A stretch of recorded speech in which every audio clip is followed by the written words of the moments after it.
you free Saturday Night Ladies. I'm Deej Barons. And I'm Shari Fesco. And this is all about SNL and from the female perspective and celebrating the women in front of and behind the camera of Saturday Night Live.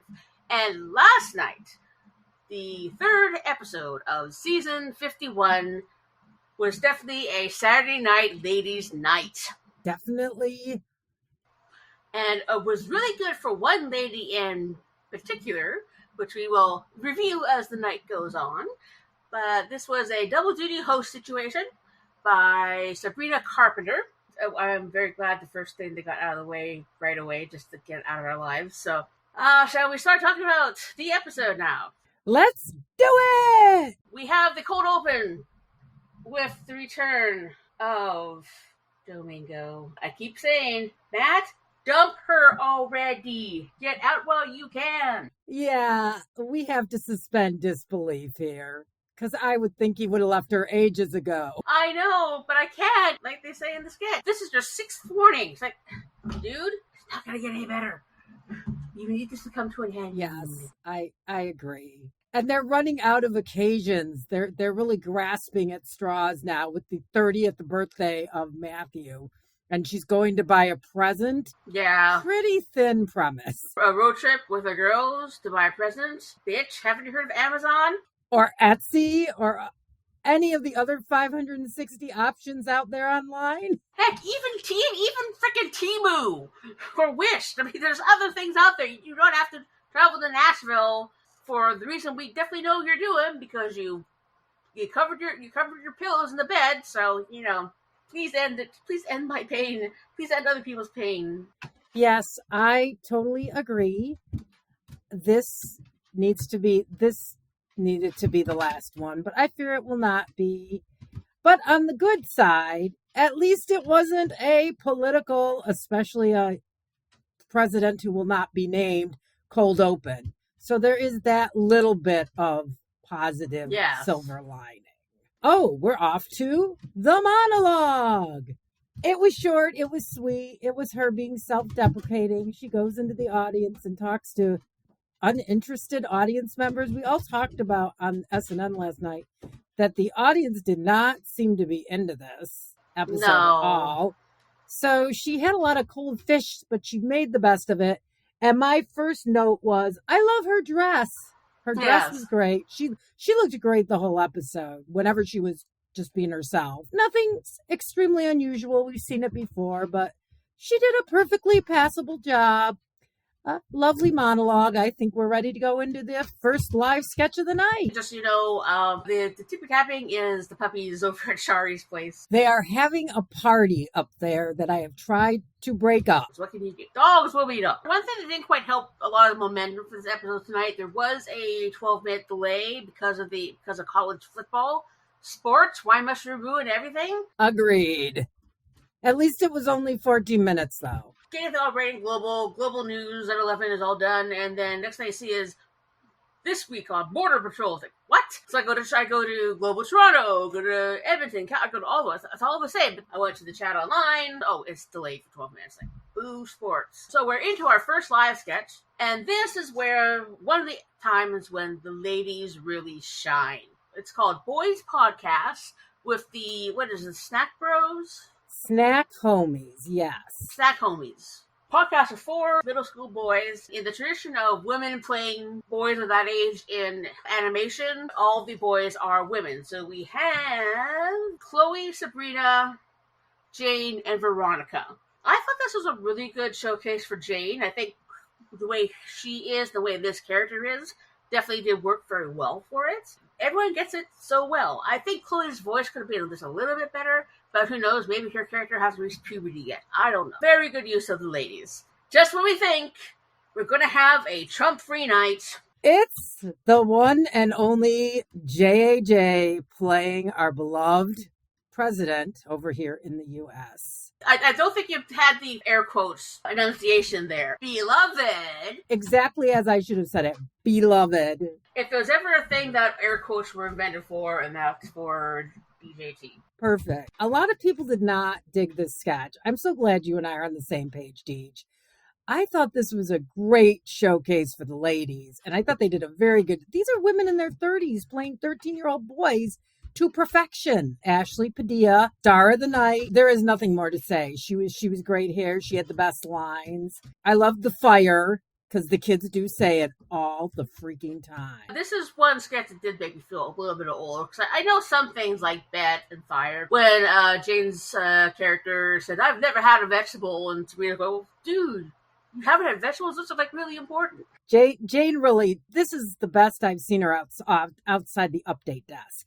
She really shone here as Yes. Unk. I love the nicknames. I didn't write down all their nicknames, but they were pretty hilarious. And again, kids give each other really goofy nicknames, which I did that with my friends, so it made total sense. And I really liked the chemistry that James Austin Johnson had with all of the boys as well. I mean, he is just a 13-year-old boy himself. I am very glad they didn't do the freeze frame and they integrated him into the sketch. That brings us to our first pre-tape of the night, Plans, with Ben Marshall, Sabrina, Mikey Day, and Sarah Sherman. There's plans they forgot about. The horror movie knockoff with the great special effects. Ben and Sabrina think they have a free night, but dun dun dun. Yeah, it's her cousin and her husband, and she's a marathoner, and he keeps showing Ben's character long YouTube videos that shouldn't be long, and then I'm a little bit like that character when it comes to showing pictures of Bazinga, because he was mentioning, I'll show you all these pictures of my dog, and I like how subtle the special effects were for when Sarah was coming and popped the jump scare out of the closet, and then slowly her neck was stretching. Very creepy. And I think the last bit with Sabrina was sort of a homage to the film, the current film Smile. Yeah, I think it had shades of a lot of recent things and a lot of things from when you and I were growing up in the 80s and 90s. Things like Scream, and very, very, very nicely done. Yeah, well, it was very well shot. It worked on every level for me.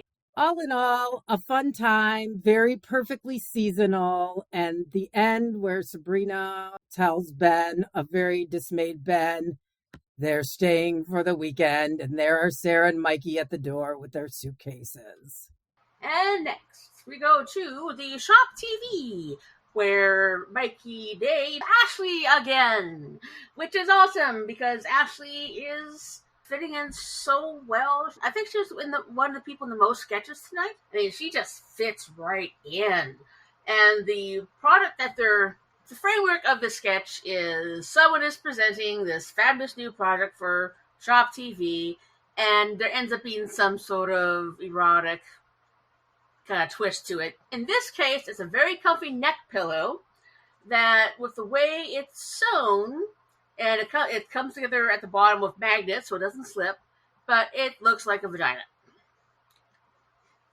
And props to the prop department. They nailed this so well. Just the uncomfortableness of Mikey Day in particular. Keep referring to the person off camera as to, why are we having these collars in? Why don't you try this on? And they didn't unsnap and put it around. They had his head coming out of it. And let's not forget the little knot at the top that basically gives you neck support and vibrates. I think this is a great series. I love the one with now I'm forgetting the name. Kylo Ren. Adam Driver. With the chocolate Santa. Yeah. I enjoyed that one because this seems very possible. How many times have we seen things in the store and we're like, this is a little interesting. Shades of penis or other organ. So this kind of thing can happen, and I like that they're having fun with it. This, unlike Domingo, is not wearing out its welcome. I could see them doing several of these. Yeah, and then at the end when they came up, the deluxe version that has basically faux fur on it. Perfect. Again, props to the prop people. And Ashley fit in very well with this, because she could do that little southern thing quite well, because I guess this channel is based in the South, I guess, but at the beginning, we had JJ with his guy has a Jesus Halloween treat bucket. Oh, perfect. JAJ had a great line about taking your treats on the path to Jesus. I can't remember what it was, but it was priceless. It was priceless. Just showing that Jads can do so much more than just a Trump impression. He really is multi-talented. He is indeed a Swiss Army knife. He really is. We are moving on. Girl Boss Seminar. So we see Sarah and Chloe, who are getting to be quite the duo, in the front row of a confidence-boosting seminar with Queen Leisha, played by Sabrina Carpenter, with her backup dancers, who are Tommy and Jeremy. And they are hilarious, all in pink. And Sarah's getting concerned because this charismatic young lady, at first she's having fun, but then they start throwing Queen Alicia around. And again, props to the prop department for finding just the right size doll to sub as Queen Alicia as they throw her around and throw her through a window and concuss her. But she climbs back through and she's fine, but yet she's not. And chaos ensues. Yes. There was one part where I think her mic cut out. It was an interesting night for audio. Some concussion-induced aphasia with the mixing up of the word. The guys as the backup dancers are pretty cool. And there's a couple little flubs because she goes through the window, it's broken. Tina comes in as a window repairman, saying how nice it is that window is all repaired. It shouldn't be broken again. And then you see Jeremy's dummy. It should go through the window, but it does not. So Keenan just picks it up and has it go through the window. And then when he comes back in, he has a shard of glass sticking out of his head. I didn't notice the shard of glass, Deej. Excellent observation. It went on a little long, I think, but still it had some entertaining moments. I agree. And we have our comedy duo of Feynman and Sherman. And they work very well together. And they respond to the crazy stimuli very well. And, Sarah doing what she does not that often, being very much not the jokester, more of the straight, calm presence. And I like that she's proving people wrong. They think that she's just, jokey or Sarah Squirm. But she's a Swiss Army knife. She can do a variety of things. So well done to Sarah. And feature number 2. This is going on my SNL songs playlist with Dude on My Twin Bed, Back Home Ballers, First Got Horny to You, all the greatest songs. Can't add on Big Boys because SZA didn't allow it to be released. Boo. This is the Grind song. And Bowen Yang was not in any live sketches tonight because he was in Los Angeles receiving an award. But he did do this pre-tape about preteens at their dance, and what they do on the dance floor is grind on each other. And we have Sabrina and Bowen, Chloe, Veronica, Cam Patterson, Ben Jeremy, Keenan, Ben and Jeremy as the kids. Keenan and Ashley were 2 of the chaperones. And I love this song. I do. I like it a lot. I love this too. And my antenna went out for like a minute. So I didn't see all of it, but I went back and rewatched it. And it is very catchy. And I guess the theme of the night is middle school angst. It could be. We had the boys at the beginning and then we had the grinding at the dance. I don't think it's far from the truth. I remember those middle school dances and what they tried to get away with. And I don't think things have changed that much. And there's a part where the music cuts out and all you hear is the squeaking of sneakers. I love the squeaky sneaker effect. That was perfect. That was just perfect. And I think eventually we got Keita and Ashley grinding with each other, but everyone got the little moment. Jay had the capper thing. Another example of how well balanced the episode has been here this week and last week with getting everybody in doing stuff.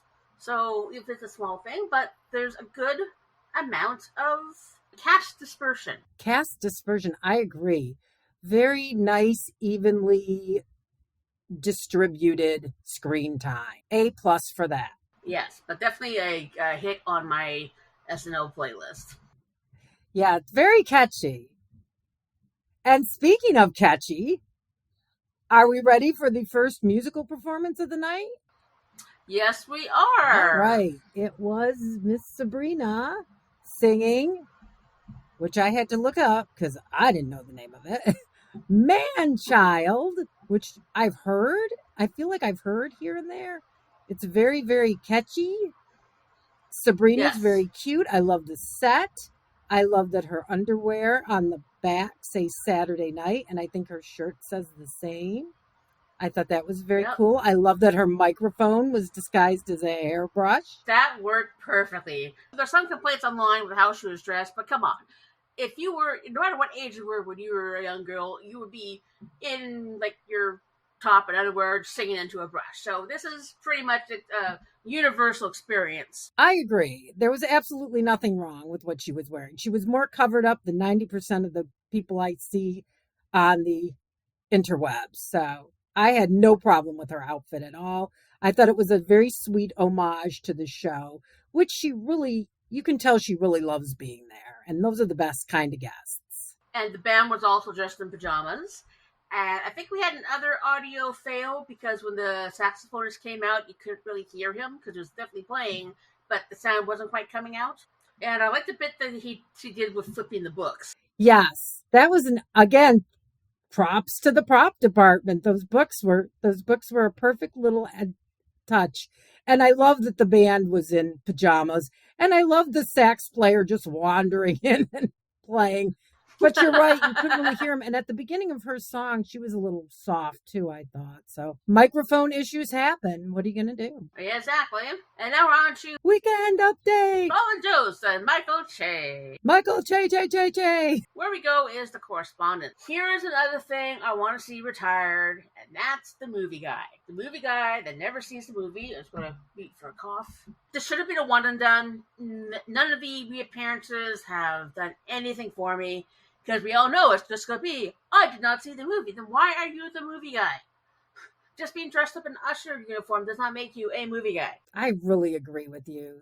This is one joke. And sometimes one joke correspondence work. This is not one of them. It's just not funny. I think Marcelo deserves better than this. I think it's a cop-out.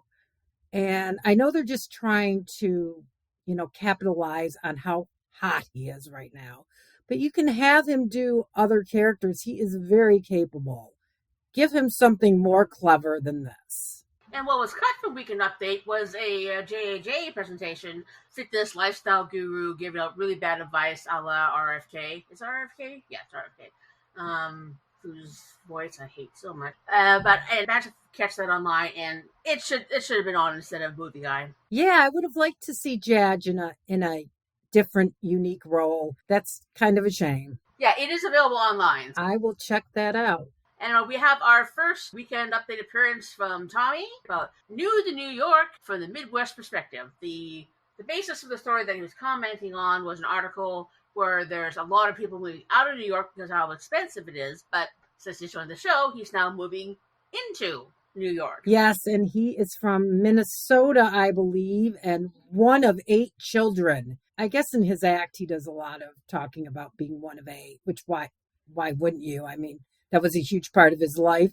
And I'm sure there's much comedy to mine. This stand-up stuff, my husband commented, he's like, these stand-up bits on Update can sometimes feel a little tedious. I didn't mind it. I thought Tommy was very charming. I love hearing about big families because I'm an only child. So I enjoyed the jokes. I also enjoyed the chemistry he had with Jost, with Colin. And I think Colin did a nice job of sort of guiding Tommy along with his questions. And I mean, I thought it was serviceable. I thought for a first go on Update, I thought he did quite admirably. I did sense a little bit of nerves, which is understandable. It's your first big thing on Update. But I know from what we've seen, he performs well in sketches, so I think it's going to do. What do you say? He's going to be fine. Oh yeah, I think he's going to be fine too. He seems like he's starting to fit in quite nicely, and it's only the third episode, so pretty good. Sketch number 5, surprise! The surprises our cast member lady of the night, Miss Ashley, again, here she responds with Yes. a gastric onslaught because she is startled, and it startles the gas right out of her. Yes. I know fart sketches are a staple, and they sometimes work and they sometimes don't. I thought this was a mixed bag. It had a lot of good supporting players. Ben, Sarah, Andrew, Sabrina are all in this, and then Chloe gets brought in, and I notice she is swallowing a laugh, and Chloe does not break very often. So that was She is doing her best. They hold that in. I think there was another one she was doing it as well, but I can't remember which one. Now, we know that SNL has a huge catalog of fart sounds because if you have seen the documentary Saturday Night, which is available on YouTube, it was a behind the scenes documentary week of when John Malkovich hosted. And they had a Shanna sketch in it. So this is kind of this is kind of an amalgamation of Shanna, who is the sexy office worker who always has some reason to poop her pants, and Sue, as played by Kristen Wiig, who could not contain her excitement of the surprise that we foisted on somebody else. And I do get a lot of Kristen Wiig vibes from Ashley, because that's how she is. She's very versatile. Now, one thing I did notice, go online to watch this again, it looks like they put in the dress rehearsal.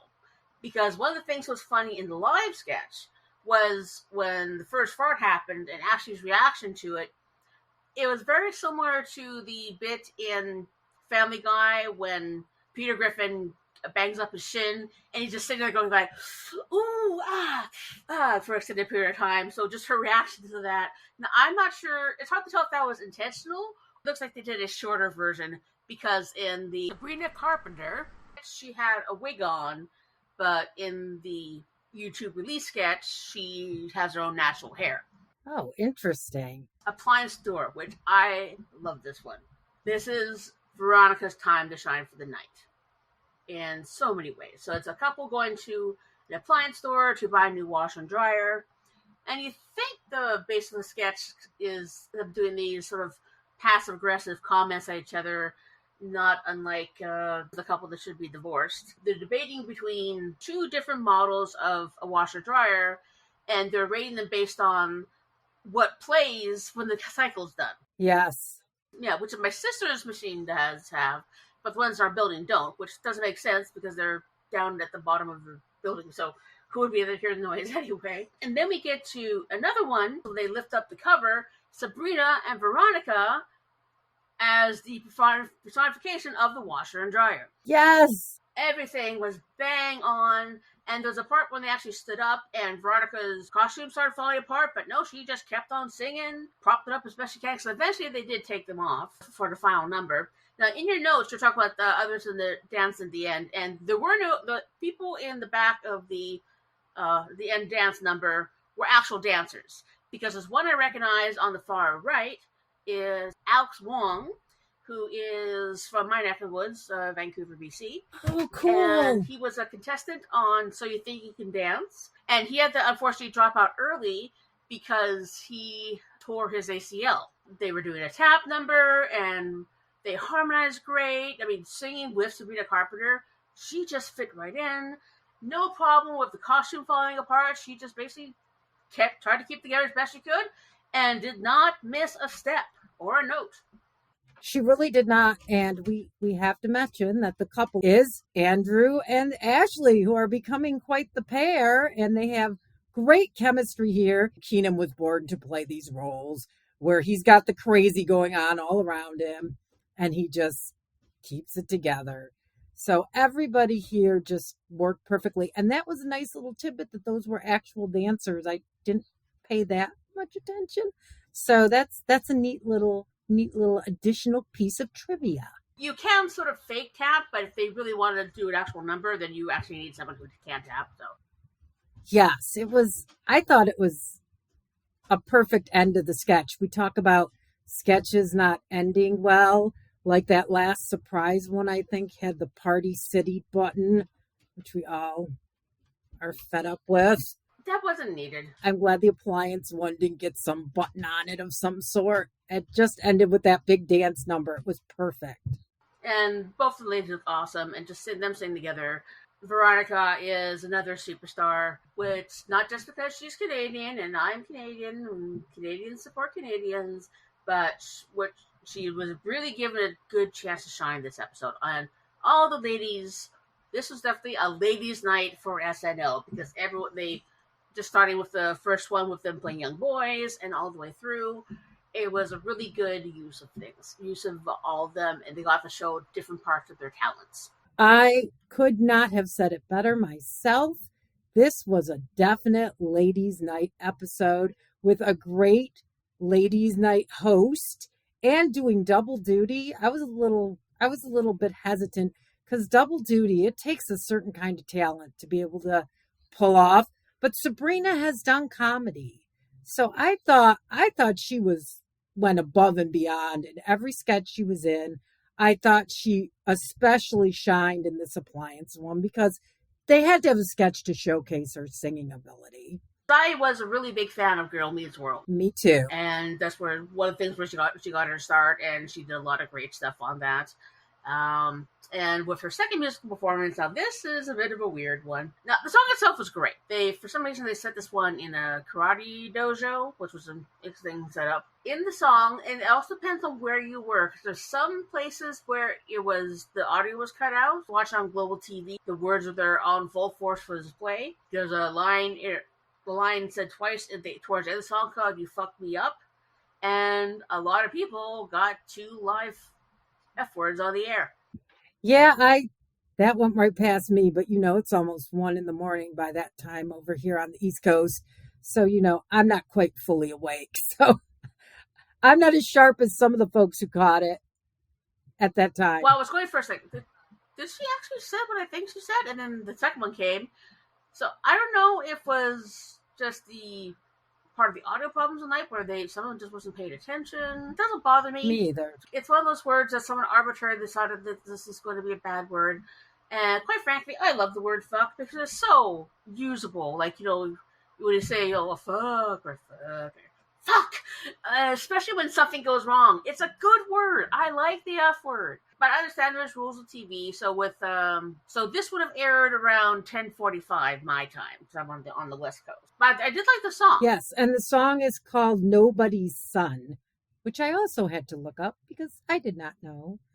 But I love, again, Sabrina's outfits. I love her. She has her little gi on, and it's sparkly, of course, because everything Sabrina wears is sparkly, which I love. Gotta sparkle. Gotta sparkle.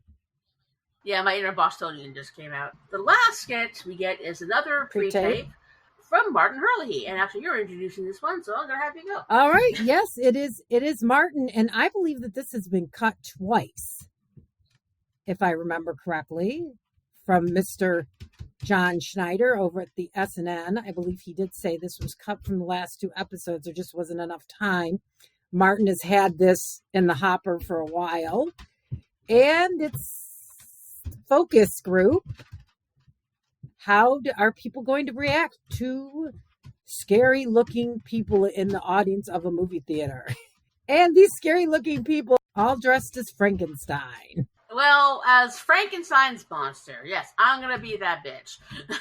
Because there's the constant argument of, no, it's not Frankenstein, it's Frankenstein is a scientist. Frankenstein's monster, you are absolutely right. But I get the concept of what they're going for. For me, the best Frankenstein ever was Bill Hader. Not only in the sketch on the Hugh Laurie episode, where he's trying to convince that the guy across the moor was Frankenstein, and that turned out to be Dracula, as played by Jason Sudeikis. The wonderful SNL digital short Firelight. I like the one notion of the one Frankenstein who was the older lady ended up actually dying, not in real life, but in the reality of the sketch.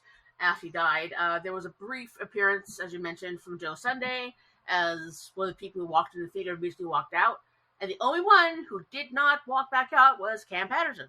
Cam is great here. He's just laughing it up with the Frankenstein monsters and having a good old time. And when Martin questions him about, you don't seem fazed at all, Cam's like, well, why would I be phased? And just a very funny interview ensues between him and Martin. I thought Martin did a really nice job here. I hope that this is going to be our new pre-tape go-to. I hope he gets more of these.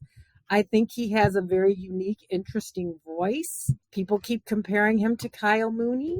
That is completely unfair because I'm sorry, I do not like comedy. Well, I think it's they have curly hair and they're awkward looking, but I think their senses of humor are quite a bit different. But I enjoyed this, and I thought it poked good fun at the whole focus group thing and how we make assumptions about individuals. And we got to see Jane again. Jane had a good night. This was a really good night for her. So yay, yay.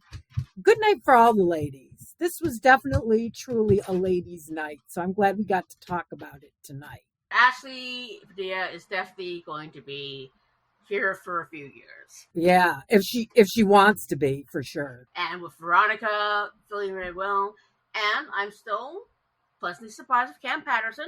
Before I keep an open mind, and I'm very glad I did. I've been very pleased with Cam. I think he's blending right in. I don't think he's bringing any negative karma at all. I know people were concerned he was going to bring a viewpoint that might be agitating, but no, he is doing what he's being paid to do. He's being a cast member. He's doing the sketches as they should be done, and he's quite funny. So I'm looking forward to seeing him in more sketches where he can do some more character work and less just being Cam.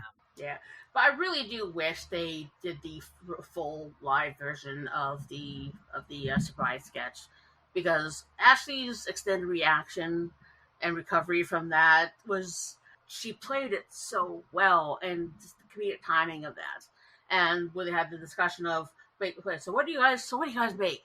Ashley definitely was the lady of the night, with Veronica coming in a close second. Yes, and we have to talk a little bit about the guy. I think the gentleman of the night was once again, and I think this has been all 3 episodes, possibly. Andrew Dismukes is just stepping up. I mean, he's in everything. And he's not, again, a lot of times people like to think he's just the goofy guy. He's not just the goofy guy. He's another, we have a whole drawer of Swiss Army knives. And Andrew is so much more than just the quirky dude. He can really do just about anything you give him to do. And I believe that I'm assuming, I tried to find out, but I couldn't, that he co-wrote a lot, at least a few of these sketches, because he's also a terrific writer. So very good night for Andrew. He took a back seat to the ladies, but he made them all look better. He made the ladies look better. Well, especially with how few women we have on SNL right now. So it was really good that they found ways to give them more to do. More, give them more of a spotlight. So they're completely different experience than what Julia Dreyfus had during her tenure in Saturday Night Live, which didn't help that it was when Dick Ebersol was running the show, but it was very much, coming as the secretary, coming as the waitress, or things like that. Yes, and I know Robin Duke and Mary Gross tell very similar stories of just kind of being shunted aside for the guys who were getting the attention, bringing in the dollars, so to speak. Yes, I'm glad the tide is turning. And I still want to see more women on the show. Me too. I want Ashley and Veronica to be repertory cast next year, because they deserve it. Never mind this waiting for 2 years stuff. Let's get them in as soon as possible, because you do not want to lose them. No, I agree. Get them into rep and give them a big fat raise, because those 2 ladies are indispensable. I think they're both terrific. And I want to see, yes, Deej, okay, Lauren, if you're listening out there, let's hire some more women. Let's hire some more women for January of 2026. If you got to wait for a break, bring them in the new year, because right now, Sarah and Chloe can only hold down the repertory cast for so long. So, yes, I agree with you, Deej. Let's do some upping. See, how are we going to rate this? Let's rate this on Fox. I'm gonna say 6.5 fucks out of 10. And I am going to match your 6 fucks out of 10 with my own 6 fucks out of 10. I gave it a 6 last night in the chat on the Hot Take show for the Saturday Night Network, and I am going to stick by that. I went a little higher with 6.5. Actually, was although last night I was kind of cheeky going 7.6666. Just because I was just feeling a certain way. Definitely in the ranking, it's as far as appeal quality, it's Amy, Sabrina, Bad Bunny. I would completely agree with that order. And then we have our next set of hosts. Yes, we got news. It's going to be Miles Teller on the 1st, Nikki Glaser on November 8th, Glenn Powell on November 15th. Miles Teller, we have Brandy Carlisle, someone called Somber with Nikki Glaser, and ending off with an Olivia Dean. And before I forget, there is one more lady I got to give props to, and that's you, Sherry. Sherry is a godsend to the podcast world and my little podcast production world. Is when we went to record We Heart Hater, I got a notice that we had run out of recording time. Now, we were able to fix it by upgrading, and I was quite willing to split it 3 ways, but Sherry offered to cover the costs for the rest of that, and I really do truly appreciate that, because now we have unlimited audio. I was really scared that, what if I can't continue the 2 podcasts because I'm having too much fun with it. Yes, we're not getting a lot of listeners yet, but there's time to grow. So I just wanted to thank you very much, Sherry, for helping us out with that. Oh, it is my pleasure. It is an investment in the future. And, every podcast starts out with a seed, and then we grow. I'm very happy to be a part of this, and I'm very excited for our off-week episode. Yes! It's our first one, and it's our first guest. Yay! We're going to have a Saturday Night Network Patreon family member, Demi, who is a regular. She's been on the Patreon Feedback show as well. She's extremely knowledgeable and very happy that she's going to be coming on in with her own perspective. And a younger perspective. A younger perspective. I believe Demi is a millennial, so she'll put a little twist on things for us. She grew up in a little bit different time. And we're all going to be talking about 2 of our favorite female-centric sketches. So that'll be our off week, and I'm very excited about it. So I hope everybody will tune on in. And speaking of the Patreon Feedback show, I'm sure we'll both be on for Monday the 26th. So that's all for us this week. Thank you for tuning in. As usual, like, share, subscribe, tell people that we exist, share with people, because we want to get more ladies listening. And until next week, we bid you adieu. Saturday Night Ladies is a presentation of Wacky Notion Productions. Hosted by Deej Barons and Sherry Fesco.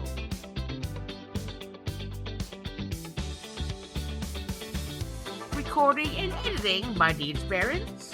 Research provided by Sherry Fesco. If you'd like to be a guest on the show, just email wackinoprods@gmail.com.